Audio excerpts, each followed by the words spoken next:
guys. It is Monday, August 1st, and up here in Canada, it's a holiday.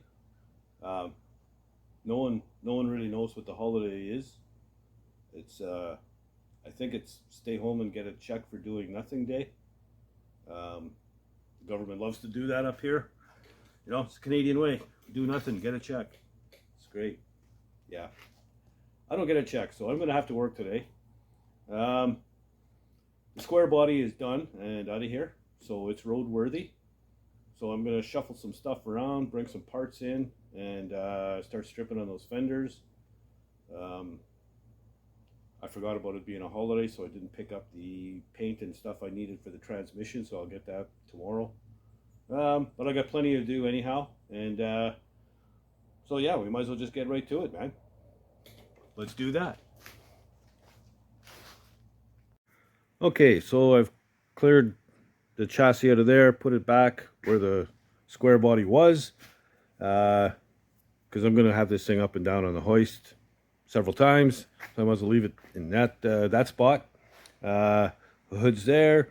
Now, it's been raining off and on, and it's windy as hell out there, so I dragged these inside to cut them down. You know, I want to separate the inner fenders from the outer fenders and get separated from the rad support and the grill and all that stuff. I want to end up with just the fenders by themselves. All of these bolts are going to have to be cut off. The clips on the inside are all they're rusted up and spinning around. So yeah, I'll have to cut all the heads off. So I'll just use my little mini grinder to do that. And yeah, I'll knock this thing down and I'll be back when everything's separated. And we'll see what we got. I mean, the inner fenders don't look too bad. There's some repair to do here. But I think out of those other fenders that I got a couple weeks ago, I might find some better ones. See, the rain's blowing in already. I'll drag this in a little further. But yeah, so that's where I'm at. I'll cut this down and come back and we'll see what we got. Okay, after the carnage, this is what we got. I mean, look at the amount of tools to get a couple of fenders apart. I've been bashing away and smashing my hands up for, I don't know, close to 4 hours. Every freaking bolt give you a hard time. Anyway, overall, this fender is pretty good. I mean, this stuff here is part of the cab. The fender itself and the lip is good. There's a little repair to do here, rust repair, but that's about it. As far as rust, anyway. There's some dings and dents, but you know, dings and dents, whatever. So this piece here where the hood latches into sits on top of the rad. That's pretty good. It was hacked up here. They cut it and bent it back and hammered it down. Probably when they swapped out the motor, it was in their way, so they just cut it and beat it. I can fix that, no biggie. The rest of it's pretty good. The rad support's good. The grill's junk. It's tough. Might even be a wall hanger or something. Inner fenders are both pretty soft. This one and that one. They look not bad on the sides, but when you come around to the front, yeah, they're pretty crappy. So, and this fender here, it's got a little bit of rust. A few holes down below the headlight. It's a little softer on the headlight. And where the running board connects at the back, there's some little bit of rust out there too, which is pretty normal for these. And then there's some bunch of stuff to do here on this lip. It's pretty rough. But I'm going to go into the back over to Dirty Dan's fabulous fender pile and see if we got one that's a little bit better. And we'll do the old swapperoo. But I'm going to have to go back there and check, see what I got. Hopefully I've got one. So I'm going to go head back there right now. Okay, so here we go. These are 1-ton fenders. Too bad, they're really nice. But the wheelhouses are way bigger than the ones I'm using. These are both lefts, or rights I should say. But down here is the driver's side. So I'm going to take a quick peek at it. Man, I got junk everywhere. So as you can see, it's beat up. But you know what? Beat up is okay. Rusty is not okay.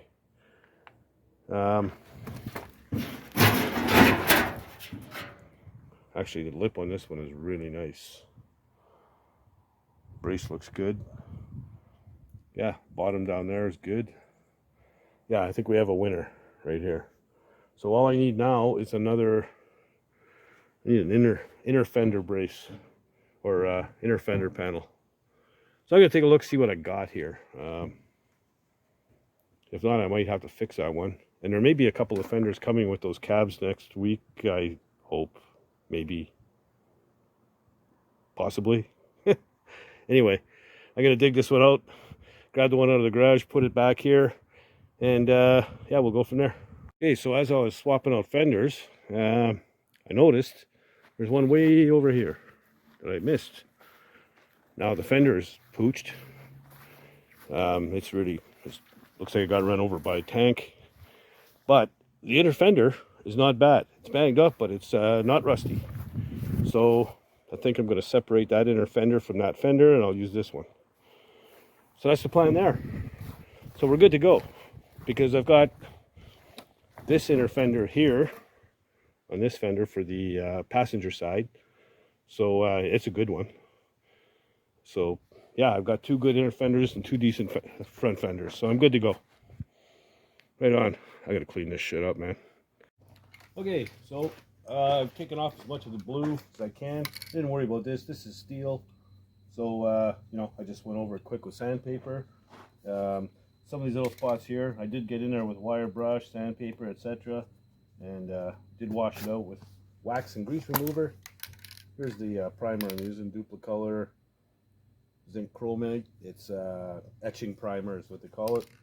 And it's made for aluminum. So, yeah, just put it on light.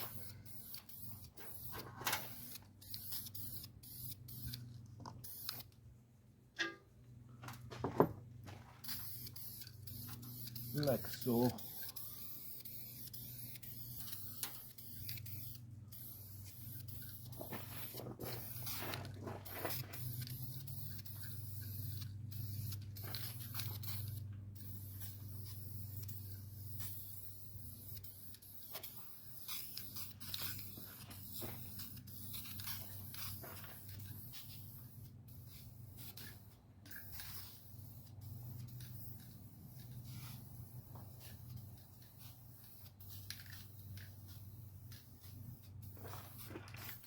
Like I say, the pan underneath, I'm going to do it after I have it in the truck. We'll drop the oil and do the pan then before we reinstall it with a new gasket, new filter.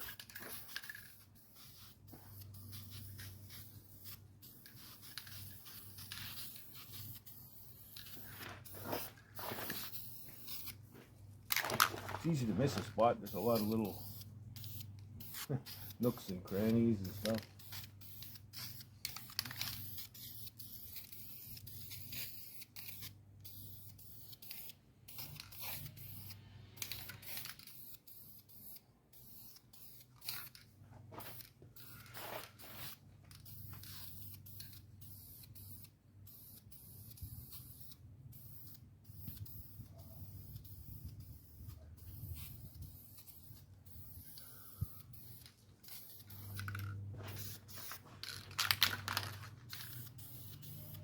There, like so. And once that's all set up, go right over it with the red paint, and we're done. Hey, so there you go, red. I mean, I'm not going to show spraying it. It sprays the exact same way as the primer did. So, but you know, looks pretty good, and it's almost dry. But we're going to let it set up, let it sit in the sun for a while, bake on there, and we'll get her in place, which is over here. I use the same engine enamel as I used on the block, so you know, it matches right up. Everything's good, and yeah, it's only a few bolts, and we're good to go. I guess I'll get the flywheel on the back of the engine, and dig out a torque converter for the transmission, and probably put this tranny in the frame probably tomorrow morning. So while I'm waiting for the paint on the tranny to harden up, I guess I'll start stripping fenders.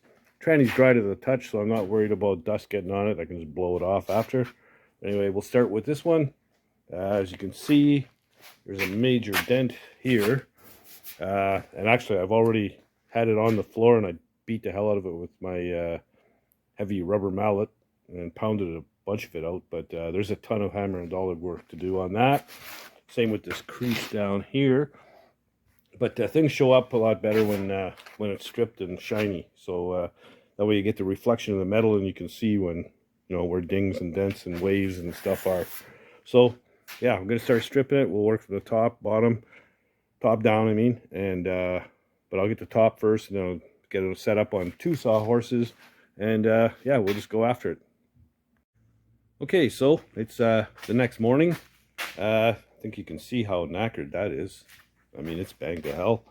Also, there's a crease here, and this is really, wavy like crazy.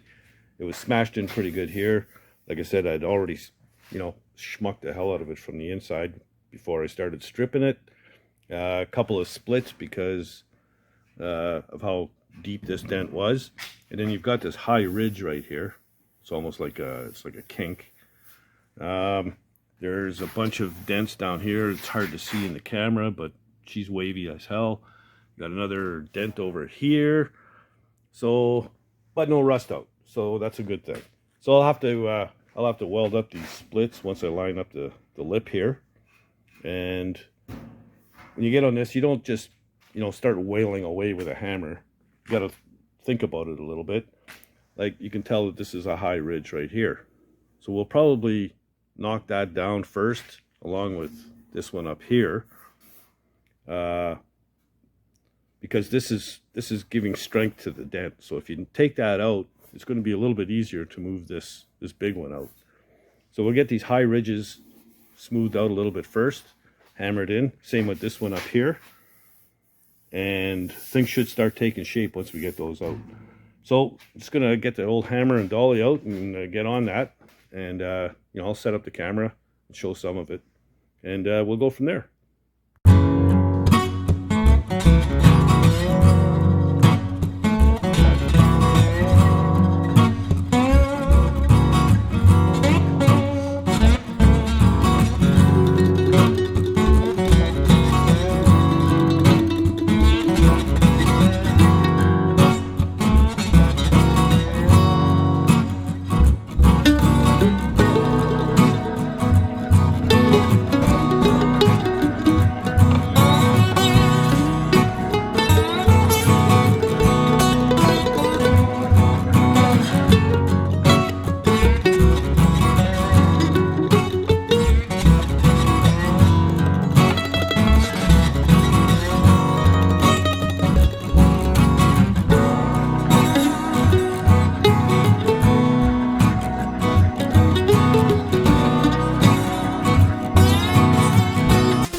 Okay, so I think you can see a dramatic difference. That was caved right in. During that time lapse, I had flipped it down. I know it was only like 2 seconds in time lapse, but it took, 2 hits with that heavy rubber dead blow hammer, and that whole dent just popped right out. But that was after I took care of those kinks, those ridges. So, it's way better. There's still a few waves there, a little bit more. I'm going to say another 2 hours with the hammer and dolly probably. You see how this came out. This came out pretty good, So yeah, we got a couple little ridges, and down here there's still a bunch of spots, but the big stuff has been taken out. So, and we've got our wheelhouse back. I also welded in those cracks. I did notice though, there's a couple of pinholes here, and I tried to hit it with the welder, and it just burned through. So I'm looking at a patch probably here, 4 by 6 inches or so. I guess it just pitted too much through the backside, because it sounds solid, but instead of pissing around with each individual hole, I might as well cut the whole piece out, put a new patch in. Anyway, so I'm going to spend some more quality time with hammer and dolly, and keep playing with this thing. Got a couple of hours on it, and we'll get it close anyway. But it's a million times better than what it was. Most of these real bad kinks are out. and the big dents are have been pounded out. A little low right here, I can see that. But yeah, we'll get her out. Just take your time. Start at one end and move to the other, and eventually the piece gets done. So yeah, we're in good shape. So there you go. I'm going to be beating on those fenders for another couple of hours. Try to get it, pretty close to where I want it. Get the patch welded in. I'll throw some of that in the next video. Yeah, it's just when you're working that stuff, you gotta have patience, and anybody knows me knows that patience is my middle name. Um, anyway, take a small piece at a time. 8 inches by 8 inches, whatever, 10 by 10, and just work that area until you figure you got it pretty close. Fairly smooth. Take as many of the high and low spots as you can out of it, and then move over and do another little piece and do another little piece. And next thing you know, the fender is done, and looking pretty good. A little disappointed that I'm going to have to put a patch in it. I thought I'd get away without any patches, but it's a small one, and it's in a pretty flat sort of area, so should go. I'll make quick work of that. Like I said, I'll get that in the next video. As soon as I'm done this fender, I'll start stripping the second one. Once all three of them are stripped, that's the hood, the two fenders, I'll clean up the underside of all three pieces, and get that rust proofed and all that kind of stuff. Get a coating of something on there. Maybe some of that Dom 16 or whatever, something that's going to hold it, hold the rust off. Yeah, so then I can spray all that stuff with epoxy and start body working it, because the cab's not here yet, damn it. I know I keep saying it. I still can work on the box after these three pieces are done, so that's not too bad. But once the box is up and running, yeah, I need a cab real fast. So Ian, if you're watching, give me my cabs, please. What else? Oh, the tranny. Yeah, I didn't quite get it in yet. I've got to pick out a torque converter, and I think I know where the flywheel is. I'm gonna track that down. I'll probably slap that in the morning just to get it out of the way. Be able to take down that table and make some room in here. And yeah, so all good. We're moving along. I'm glad we got some decent metal anyway for these body panels, and as little patching as possible is the way to go for me. It saves a ton of time. Patches are work, I mean, dents are work, but patches are more work. So yeah, so that's where we're at. Not bad. Looking pretty good. We're in good shape.